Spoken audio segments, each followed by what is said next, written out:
Hi, I'm Sarah Willis, and I'm standing on the stage of the big hall in the Philharmonie in Berlin, and I've been asked to do a mini masterclass for the horn players who are applying to be part of the YouTube Symphony Orchestra. It's got to be a mini masterclass, I'm afraid, but I'm hoping that some of the things I can say might be of some help while preparing for the audition.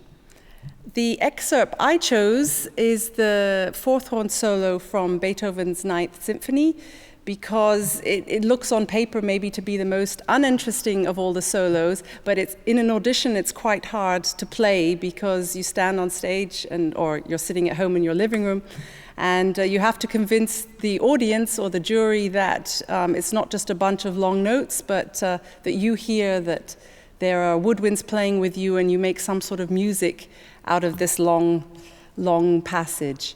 Standing here, I just remembered the last time I stood on this stage and played this excerpt was in my audition for this orchestra. So yeah, it's bringing back a lot of memories. So let's start. You all have the music. I have the music in front of me. And I was thinking about a tempo. There are all sorts of different tempos for this piece. It says adagio. I thought maybe the average tempo taken from the few conductors that I've played it with would be about quarter note equals 52. So that might be some sort of a basis for you to practice with a metronome. The other thing is to make sure you know the score and know what's going on. This whole part is a dialogue between the two clarinets, the bassoon and the horn. The horn is sometimes an accompaniment, the horn is sometimes a solo instrument, and you need to show that you know that in the audition part. So, with a dry mouth, having spoken too much, I'll try and play a bit of it for you.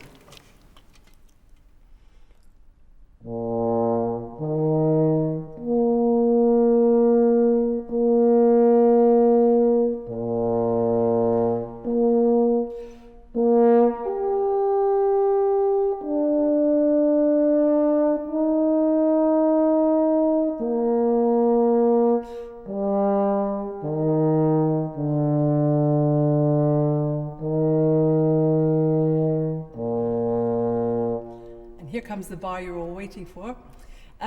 This next bar, I have a little tip that has always helped me, maybe it'll help you. To play the low notes, they have to sound just as easy as all the other notes, and for a lot of us, they're quite a struggle. My tip would be to open out the hand for the low notes, otherwise they sound a little bit muffled, like this.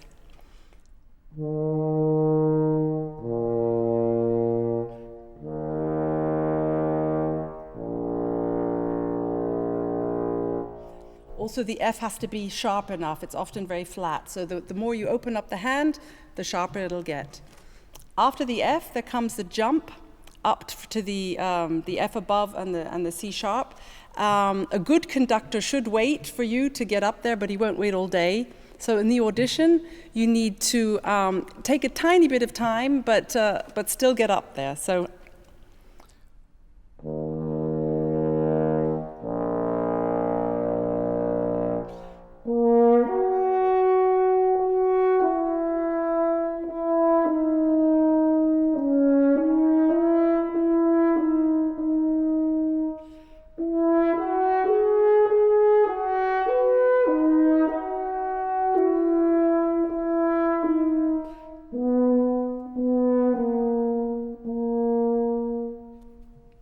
That whole passage, as you know, is mainly horn solo. You have the clarinets and a flute comes and weaves around. But that whole passage can be played out a little bit more, and the crescendos, diminuendos, very expressive. Then you have the long F to hold before the biggest solo of the excerpt. This long F is time to just sort of gather your thoughts, stop your beating heart, whatever, but still keep the triplets of the violins going while you hold out this note. They're going da da da da da da da da da da da da. It helps. I just find it helps to keep the concentration. And then comes the one bar that says solo. It's maybe the biggest fourth horn solo in the whole repertoire. And you can do this how you want. Some people play it with a little slur in it. Some people play it tongued. Some people do a huge ritardando, rubato. However you feel, but whatever it is, it's got to be convincing. How I like to play it is like this.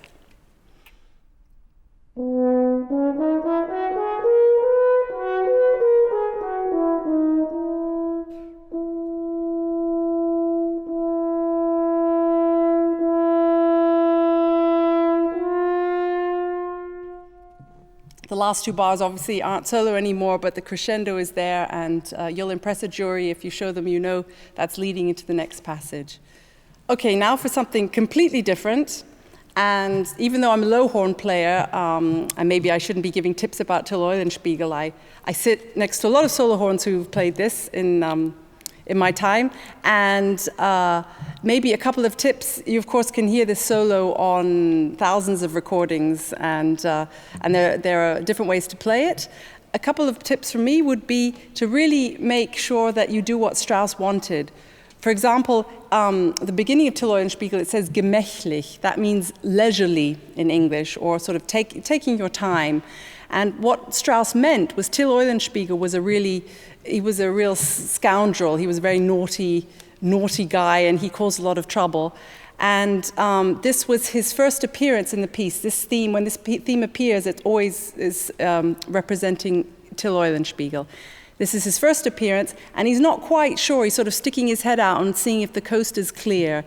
And a little bit like that, it would be nice to play it a little bit like that, because when it comes to the second time, he's more self-assured and he's showing what he can do. So really take it seriously what Strauss says, and play the beginning a little bit leisurely, a little bit sort of looking out to see if the coast is clear, and gradually getting more lively and getting more confidence as it goes on. I'm going to try and play it even though I'm a low horn player. When else do I have the opportunity to play this?